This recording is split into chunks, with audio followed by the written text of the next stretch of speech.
ഇന്നലെ മാധ്യമപ്രവർത്തകരെ അധിക്ഷേപിക്കുകയും തള്ളിമാറ്റുകയും ചെയ്ത സുരേഷ് ഗോപിയുടെ ഇന്നത്തെ യാത്ര മാധ്യമങ്ങൾക്ക് നേരെ മൊബൈൽ ഉയർത്തിപ്പിടിച്ചായിരുന്നു.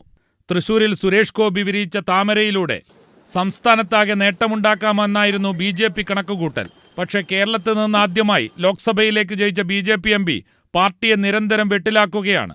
മലയാള സിനിമാ മേഖലയെ പിടിച്ചുകുലുക്കുന്ന മീടു വിവാദത്തിൽ സുരേഷ് ഗോപിയുടെ പ്രതികരണം BJPയെ ഞെട്ടിച്ച്. മുകേഷിന്റെ രാജിക്കായി സമരം ഘടിപ്പിക്കാൻ പാർട്ടി തീരുമാനിച്ചപ്പോഴാണ് MP മുകേഷിന് പരസ്യ പിന്തുണ പ്രഖ്യാപിക്കുന്നത്. CPMനെയും സർക്കാരിനെയും വെട്ടിലാക്കാൻ കിട്ടിയ മികച്ച സമയത്ത് തനി സിനിമാക്കാരനായി പാർട്ടിയെ കുഴപ്പിച്ചുവെന്നാണ് സംസ്ഥാന നേതാക്കളുടെ വിലയിരുത്തൽ.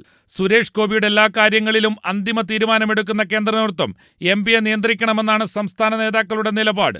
ഇന്നലെ MPയെ തള്ളിയ K. സുരേന്ദ്രൻ ഇന്ന് പക്ഷേ പ്രതികരിച്ചില്ല. സുരേഷ് ഗോപിയുടെ കാര്യത്തിൽ BJP നേതൃത്വം കൈക്കൊള്ളുന്ന തീരുമാനത്തിനായി കാത്തിരിക്കുകയാണ് സംസ്ഥാന ഘടകം.